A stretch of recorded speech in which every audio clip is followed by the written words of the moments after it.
30% 40% पैसा जो भी आप कमाते हैं साल भर में वो टैक्स में चला जाता है। अब 1.25 लाख करोड़ के नाम पे मिला है कितना, 50,000 करोड़ के आसपास, वो भी रोड बनाने के लिए।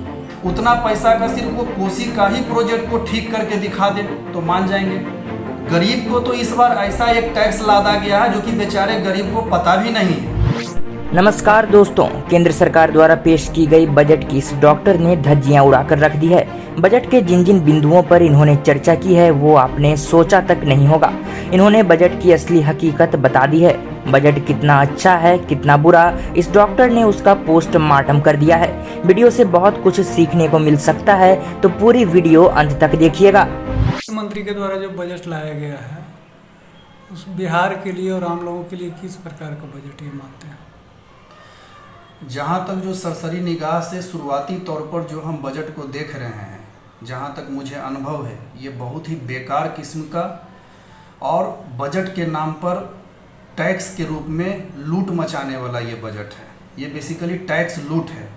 जनता पर जिस तरह से टैक्स का बोझ दिया जा रहा है, चाहे वो जीएसटी के नाम पे हो, चाहे सिक्योरिटी ट्रांजैक्शन टैक्स के नाम पर हो, चाहे रोड टैक्स के नाम पर हो, नगर पालिका टैक्स के नाम पर हो, इनकम टैक्स के नाम पर हो, इतने तरह का टैक्स लादा गया है कि मत पूछिए कि जनता त्राहिमाम है।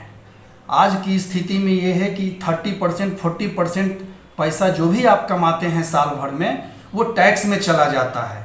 मतलब कि साल में आप 5 महीना गवर्नमेंट के लिए आप चैरिटी करते हैं, 7 महीना या 6 महीना में ही आप अपने परिवार का रोजी रोटी वगैरह चला सकते हैं, चाहे वो खाना खाइए, बच्चों को पढ़ाइए, स्कूल करिए। और मिल क्या रहा है जनता को? कुछ नहीं। और जहाँ तक आपका सवाल बिहार का है, बिहार को 26,000 करोड़, 11,000 करोड़ और कुछ और हज़ार करोड़ दिया गया। कहने को तो ये बहुत पैसा लगता है, लेकिन याद करिए प्रधानमंत्री आज से 5 साल पहले 1.25 लाख करोड़ का चर्चा करके गए थे। स्वाभाविक है 5 साल बीत चुका है, उसी प्रोजेक्ट का कॉस्ट आज कम से कम बढ़कर 2 लाख या 2.25 लाख करोड़ हो गया होगा। तो 2.25 लाख करोड़ का वादा करने के बाद 1.25 लाख करोड़ के नाम पे मिला है कितना, 50,000 करोड़ के आसपास, वो भी रोड बनाने के लिए। बिहार सरकार 10 साल से रोड ही बना रही। नीतीश जी बहुत अच्छा रोड में काम कर चुके हैं। जितना सरकार केंद्र सरकार पैसा दिया है, मैं दावा करता हूँ कि बिहार के लिए कोसी को बिहार का श्राप कहा जाता है, शोक कहा जाता है। कोसी की जनता जिस तरह से त्राहिमाम होती है हर साल, उतना पैसा का सिर्फ वो कोसी का ही प्रोजेक्ट को ठीक करके दिखा दे तो मान जाएंगे कि हाँ बिहार को बहुत पैसा मिला है। पूरे बिहार को छोड़ दीजिए कि पूरे बिहार में क्या होगा, सिर्फ कोसी के ही समस्या का समाधान जितना पैसा दिया है सरकार दावा के साथ करके ठीक करके दिखा दे तो मानेंगे कि बिहार को बहुत मिला। सर, अभी की सरकार और पूर्ववर्ती सरकार में जो बजट पेश किया गया था, दोनों में क्या अंतर आप पा रहे हैं?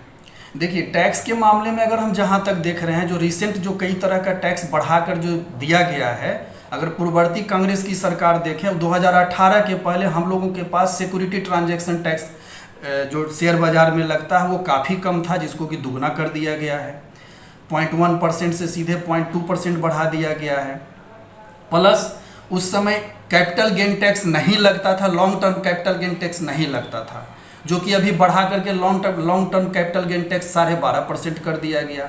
उस समय short term capital gain tax 10% के आसपास लगता था, जिसको कि अभी बढ़ा के 20% कर दिया गया।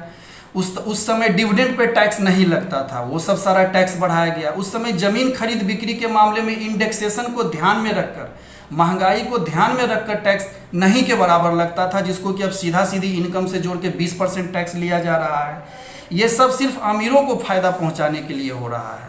ये छोटे छोटे लोगों को इससे काफ़ी नुकसान हो रहा है, देश के नागरिक को नुकसान हो रहा है। तो ये सब सारा समस्या हो रहा है। ये बड़े बड़े लोगों को ध्यान में फ़ायदा पहुँचाने के लिए ध्यान में इस तरह का सिचुएशन किया गया है। क्या महंगाई पर लगाम लगेगी इस तरह टैक्स? नहीं, महंगाई पर तो लगाम नहीं लगेगी, लेकिन हाँ रियल एस्टेट में ब्लैक मनी का खेला और बढ़ जाएगा। क्योंकि अब स्वाभाविक है सरकार खरीद बिक्री में टैक्स लेगी तो काले धन का तो और ज़्यादा लोग खेल करेंगे। टैक्स क्यों देंगे? ये सब खेला और बढ़ जाएगा।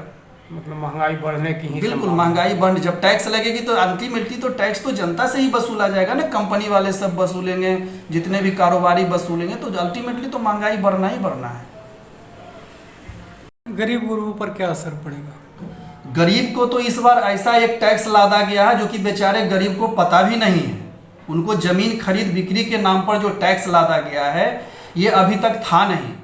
मतलब कि यूं समझ लीजिए कि अब आप कोई भी गरीब बेचारा जमीन कब बेचेगा? जमीन तब बेचता है जब उसको बच्चे की एजुकेशन की ज़रूरत होती है, बच्चे का शादी विवाह का ज़रूरत होता है, इलाज का ज़रूरत होता है। लेकिन इस 5 किलो अनाज के चक्कर में ज़मीन खरीद बिक्री में इतना टैक्स डाला गया है कि अपने आप में ये अद्भुत पेश कर रहा है टैक्स लूट का। अब है कि जो भी मान लिया कि आपके दादा परदादा का जो ज़मीन है, अगर वो पहले 1000 रुपये कट्ठा का वैल्यू था और आज अगर 10 लाख कट्ठा का वैल्यू हो गया, मोटा मोटी आप अगर आज उसको 10 लाख में बेचेंगे तो 9,99,000 आपको प्रॉफिट हुआ, तो उसमें 20% अब सीधा सीधी आपको टैक्स देना पड़ेगा, यानी तकरीबन 2 लाख के आसपास। अब ये समझिए कि देश का हर नागरिक, गरीब से गरीब, जिसके पास भी थोड़ा सा ज़मीन है, अगर किसी कारण से वो ज़मीन बेच रहा है अपना, तो अभी तक तो खरीदने वाला लोग रजिस्ट्री टैक्स देता ही था, वो भी एक टैक्स है। अब बेचने वाला भी टैक्स देगा, इनकम टैक्स, वो भी 20%। ये हम उदाहरण के लिए दिखा चुके। और अभी तो गोल्ड में भी गड़बड़ी की है सरकार। सोवेरियन गोल्ड के नाम पर जिस तरह से टैक्स का लूट मचाया गया कि कल आपने देखा नहीं, सोने का दाम अचानक घट गया। ये क्यों घटाया गया? सरकार इंपोर्ट ड्यूटी घटाया।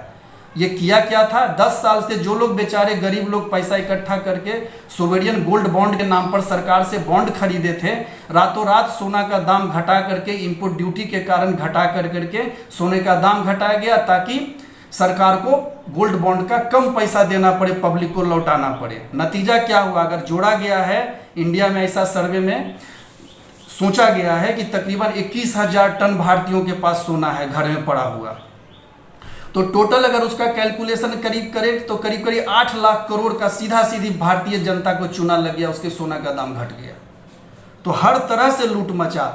दूसरी बात, शेयर बाजार का देखें, शेयर बाजार पर टैक्स इतना डाला गया है कि पहले आज तक भारत के इतिहास में पहली बार हुआ कि खुदरा निवेशक, जो छोटा छोटा निवेशक हो, वो पिछले साल खूब कमाया उन्होंने, लेकिन सरकार को मिर्ची लग गई। अभी तक विदेशी लोग आते थे, विदेशी लोग कमा के चले जाते थे, लेकिन नतीजा क्या हुआ? इस बार खुदरे निवेशक पर भी टैक्स बढ़ा कर डाल दिया गया।